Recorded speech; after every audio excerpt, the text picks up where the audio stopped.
Welcome guys. आज की हमारी जो ट्यूटोरियल वीडियो है वो है डेवऑप्स रोड मैप के ऊपर। तो डेवऑप्स से रिलेटेड मुझसे बहुत ज़्यादा सवाल किए गए थे और किसी ने रिक्वेस्ट भी की थी कि आप ट्यूटोरियल वीडियो बनाएं डेवऑप्स रोड मैप के ऊपर। तो सबसे पहले डेवऑप्स की शुरुआत होती है कोई भी एक प्रोग्रामिंग लैंग्वेज लर्न करने से। जब आपने एक प्रोग्रामिंग लैंग्वेज सीख ली उसके बाद आपको ऑपरेटिंग सिस्टम के डिफरेंट कॉन्सेप्ट पता होने चाहिए।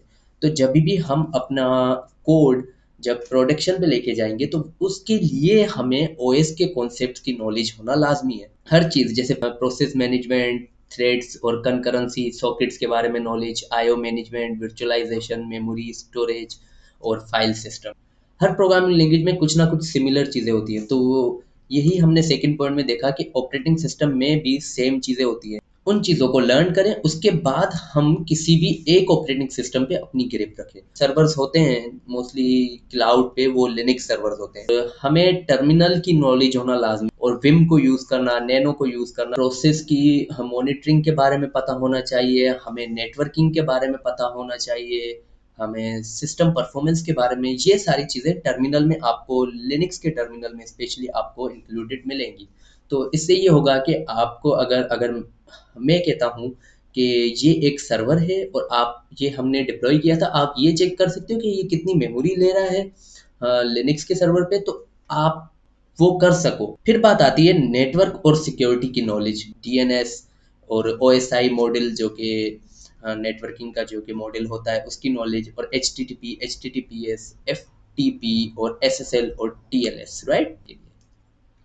अब पांचवा पॉइंट वो है कि हमें ये भी नॉलेज होनी चाहिए कि जब भी हम कोई भी वेब सर्वर हम सेटअप करने जा रहे हैं तो हम उसमें कैशिंग कैसे लेके आएँ, लोड बैलेंसर कैसे यूज़ करें, फायरवॉल कैसे यूज़ करें, रिवर्स प्रॉक्सी, फॉरवर्ड प्रॉक्सी। अगर आप अपने आप को डेवऑप्स इंजीनियर कह रहे हैं तो आपको ये नॉलेज होनी चाहिए कि क्लाउड पे मैं अपने सर्वर को स्टेबल कैसे रखूं और सिक्योर कैसे रखूं। नेक्स्ट पॉइंट जो हमारा है वो है वेब सर्वर का। तो वेब सर्वर में मोस्टली जो सर्वर्स होते हैं वो अपाची और इंजन एक्स पे डिप्लॉयड होते हैं। तो हम इंजन एक्स और अपाची के बारे में बात कर लेते हैं। हाँ, इंजन एक्स जो है वो ऐसा समझें कि आप किसी भी एक रेस्टोरेंट में हैं, राइट। आप अपनी टेबल पे बैठे हैं और हर टेबल पे एक एक आपको वेटर मिला हुआ है हर टेबल पे। तो आप देख रहे हैं कि आपका काम कितनी जल्दी हो जाएगा। आप अपने सिर्फ वेटर को कहेंगे और वो वेटर, एक हर टेबल पे एक एक वेटर है, आपकी टेबल पे एक है, दूसरी टेबल पे एक है। तो मतलब अगर 100 टेबल्स हैं तो 100 वेटर्स, राइट। तो इंजन एक्स कुछ यूं तरीके से काम करता है, जितनी भी इंजन एक्स पे रिक्वेस्ट आती रहेंगी वो उन रिक्वेस्ट को सर्व करता रहेगा, right. But Apache one by one request को सर्व करता है। एक रिक्वेस्ट आई उसको सर्व किया, फिर दूसरी रिक्वेस्ट आई फिर उसको सर्व किया। मतलब एक ही वेटर है और 100 टेबल्स है।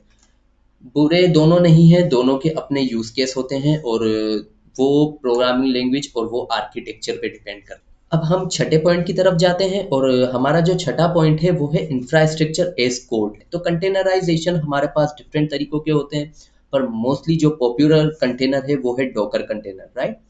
तो डॉकर कंटेनर का ये पर्पस होता है कि अगर आप कोई भी अपना सर्वर बना रहे हैं और आपको क्या करना पड़ता है, अगर आपके पास मल्टीपल सर्वर्स हैं जो कि आपको डिप्लॉय करने हैं आपकी एप्लीकेशन के लिए, और वो multiple server different programming language या डिफरेंट वर्जन्स पे बने हुए हैं, तो इसको मैनेज करना, इसका इंफ्रास्ट्रक्चर मैनेज करना बहुत ज़्यादा मुश्किलात पेश करता है। इसीलिए हम डॉकर फाइल बनाते हैं, उसको डॉकर कंटेनर में रखते हैं और उसकी एक डॉकर कंपोज वगैरह की फाइल बना लेते हैं ताकि हम उसको इजीली डिप्लॉय कर सकें। अब हम बात करते हैं कॉन्फ़िगरेशन मैनेजमेंट की। कॉन्फ़िगरेशन मैनेजमेंट में हमारे पास बहुत ही ज़्यादा टूल्स यूज़ होती हैं, पर मोस्टली पॉपुलर टूल्स है एनसिबल।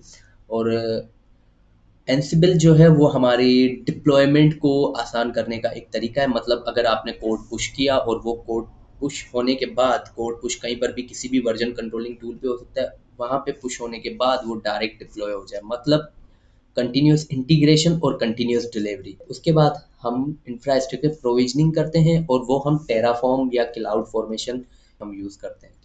अब हम सातवें पॉइंट पे बात करते हैं सी आई सी डी टूल्स, राइट।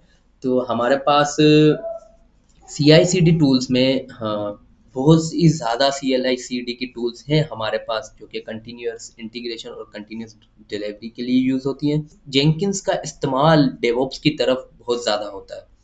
तो आपको ये पता होना चाहिए कि आप अपने सॉफ्टवेयर को मॉनिटर कैसे करेंगे और अपने इंफ्रास्ट्रक्चर को मॉनिटर कैसे करेंगे, राइट? तो सॉफ्टवेयर के मैनेज करने के लिए हमारे पास डिफरेंट क्लाउड प्रोवाइडर्स होते हैं, जैसे AWS, Google cloud, Azure, digital ocean, Heroku. और मॉनिटरिंग की बात अगर हम सॉफ्टवेयर की और इंफ्रास्ट्रक्चर की लेके आए, तो इंफ्रास्ट्रक्चर मॉनिटरिंग में हमारे पास डिफरेंट टूल्स आती हैं और एप्लीकेशन की मॉनिटरिंग भी होती है। उसमें हमारे पास लॉग्स मैनेजमेंट होते हैं और लाइक हम ELK स्टैक यूज़ करते हैं। अगर इलास्टिक सर्च की तरफ जा रहे हैं तो हम इलास्टिक सर्च के लॉग्स स्टोर करते हैं। लॉग्स की मैनेजमेंट करना भी बहुत लाजमी है। तो यहाँ तक हमारा जो है डेवऑप्स का जो रोड मैप है वो एंड हो चुका है। पर मैं आपको यही सजेस्ट करूँगा, अगर आप डेवऑप्स की तरफ आना चाहते हैं, आप किसी भी एक प्रोग्रामिंग लैंग्वेज पे काम करें। क्लाउड प्रोवाइडर्स को देखें डिफरेंट, लाइक AWS तो सबसे ज़्यादा देखें। हाँ, लिनक्स सर्वर्स और विंडोज़ सर्वर्स पे काम करना शुरू करें और किसी भी एक प्रोग्रामिंग लैंग्वेज का सर्वर वहाँ पे डिप्लॉय करें, उसकी कंटेनराइजेशन करें, उसमें वेब सर्वर इंजन का या अपाचे का सेटअप करके देखें। तो ये सारी चीज़ें करने के बाद आप अपने आप को एक डेवऑप्स इंजीनियर कह सकते हैं। आज के लिए इतना ही। और ये मेरा डेवऑप्स का रोड मैप का ट्यूटोरियल था। आई होप आपको चीज़ें समझ आई होंगी, आपको ये समझ आया होगा कि एक डेवऑप्स इंजीनियर कैसे बना जाता है। हाँ, और आई होप आप बन के भी दिखाएंगे। तो अब हम मिलते हैं नेक्स्ट ट्यूटोरियल में। अल्लाह हाफिज़।